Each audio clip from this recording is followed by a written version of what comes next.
All right, all right, all right. So here's where we're at today. Working on the 78 short cab, short box Dodge.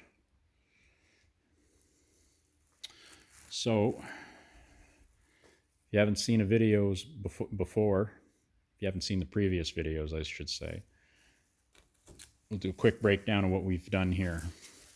There's paint peeling below where the rubber off the back window comes and some blistering.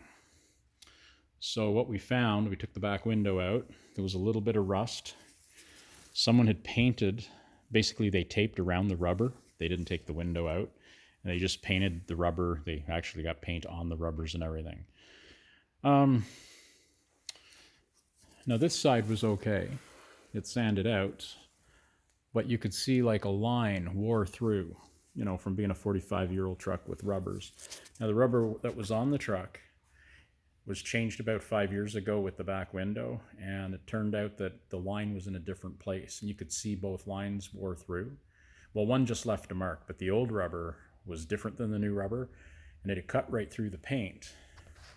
So what we had to do, instead of putting body fill all around everything, is we used CRE 321. It's a high build epoxy primer. And we used that to seal it all up, and we're blocking it out, basically using the primer as filler, which it's super duper thin, so I'm getting really particular. But the idea was with the epoxy primer on there and done, is it will seal everything really well. And if the oxygen can't get to the metal, that metal will stay good. Now, once we had all the metal exposed, and across the bottom here was worse, hence what looks like a lot more work done. That's not just sanded primer. So what we did down there, we ground it down to the metal. There was a little bit of black stuff on it. Now, I wouldn't quite say pitting, but almost. We gave it a blast with the shot blaster. It's like a mini handheld sand blaster, just in those spots. And then what we did is we gave it a white vinegar bath. And basically, that neutralizes all the rust, you know, essentially kills it or converts it. Now, you do have to go over it with a wire brush and then rinse it off. What I like to do is a solution of baking soda and water, which, you know, and then you scrub that in with your brush, and it takes the little brown film from the vinegar.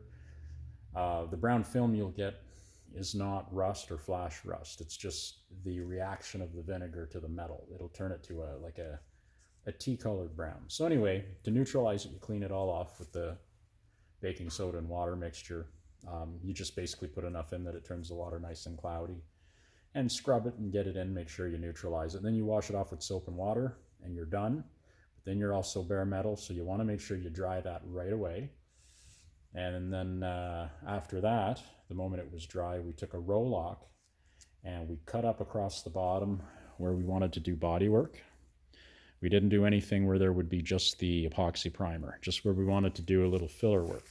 So there was one little dot over there, a little pinhole. We put one little tack of weld in that with the MIG.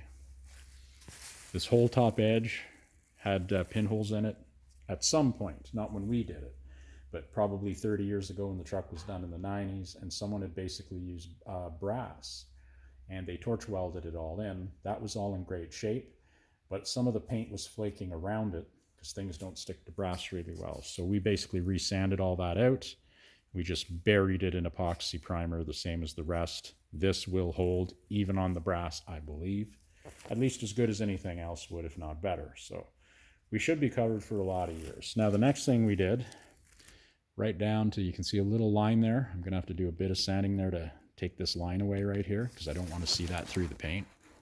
So from that line up, oh yeah, it won't take much. That'll take 2 seconds, maybe 8 seconds. We're going to just use this, and I'll get to that in a second. So basically what we did, where all the pitting was or anything like that, to give it a little bit more of a chance, I came right from this corner. Actually, we came out right under here, and we used a fiberglass filled body filler. So basically your Everglass or Dynaglass, any of those. It's the short-haired stuff. We put a little bit of extra resin in it to flow it out, and we put a skim coat all the way across from one end to the other, because it was a little bit wavy, not crazy. But then after we did that, we took this. This is a cylinder Durablock foam block. We wrapped it in 80 grit, And basically I went from where we started upward and crisscrossed. So this would be your pattern here, and then you come back and do it the other way. Of course, we're sitting there doing it. And we did that until that Everglass was smooth, smooth, smooth right across. Then what we did is we took the CRE 321 high build epoxy primer.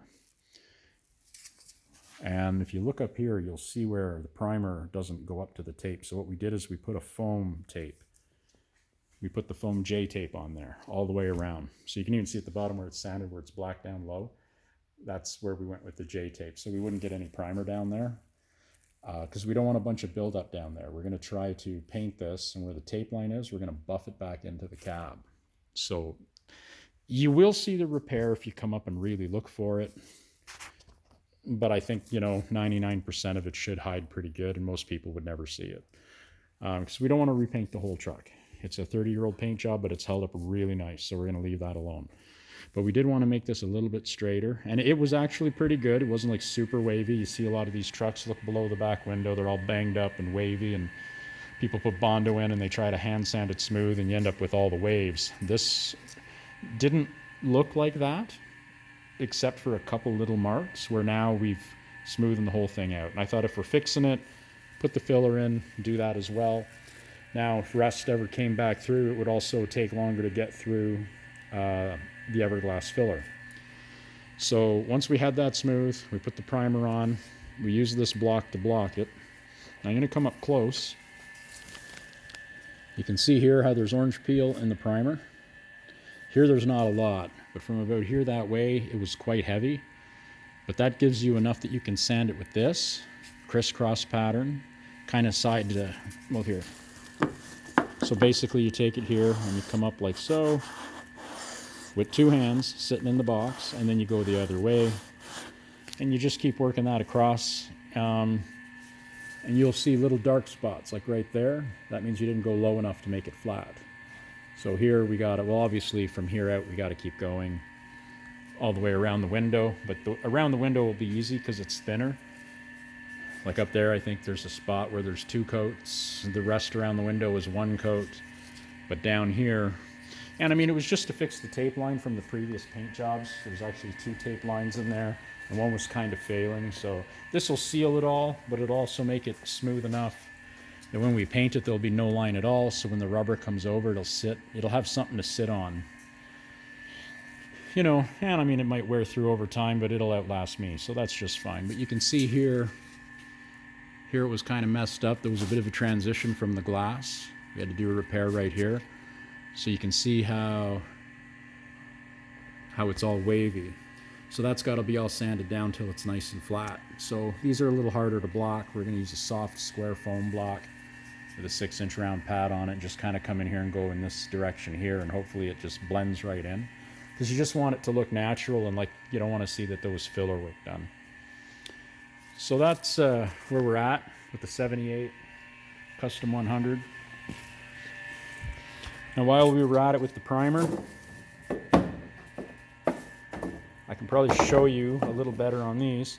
Now these are ground effects off of a 2005 Rumblebee. Some are red, some are green. We had to get some off different trucks to get enough stuff to put this truck back together. So you can see, if I catch the light, it's quite orange peely, but it's very thick. That'll sand super flat. If you look here, I'll use the light to show you the orange peel. And if you get to the end here, look at that. You can see how it's like wavy and way too thick. So between each coat, we shot extra there because, here, let me set it down. We had some hardcore scratching and road rash. Now instead of cleaning it up and farting around with it, there we go. So you can see, your average fat primer build, and then here there's a little more. But that basically will bury all that. So we'll be able to sand this flat without worrying about breaking through. I put a lot of primer on these 2 pieces, which is good because they were rough. And this one was it had different layers of paint. Some paint wouldn't come off. So we basically wanted to put enough on. You can see how rough that is. It's very thick. But that gives us basically what we're going to sand by hand. And we might use a block for just this little bit of straightness. But Yeah, it's going to be a bugger, but it'll be nice. You can see almost like a big sag there because you can see that divot. That divot is actually hidden under the bumper. So I guess the old bumper was not as, it didn't come down as low as the original bumper, and the original bumper rubbed. So could have been changed, or could have been the truck got hit and it touched. But either way, with our new bumper, the bumper actually comes down lower, so you're not going to see that. But here was all kind of messed up and gouged and scraped and scratched and road rashed. So we basically took care of that. See that little hole there? I don't know if we'll fill that or not yet. There was probably mud flaps on it. Instead of screwing it to the fender, which would literally be right here, they put one in here, and both of those were like that. So that's okay. But yeah, it just basically, the idea here is to get enough material on that you don't have to put more material on and do a bunch of body work. You can do this, sand it, and when it's smooth, clean it and paint it, because this stuff is its own sealer, which is great. It's expensive though, and that is the CRE321 primer. It's thick. It's like mixing ketchup in your paint gun. You need I use a 1.8 tip. You can go fatter and get a little less orange peel. But see, I was going around the window, so I didn't want to go fatter by using a 2.0 tip. And I think you can go bigger than that, but I use a 1.8. Seems to work okay.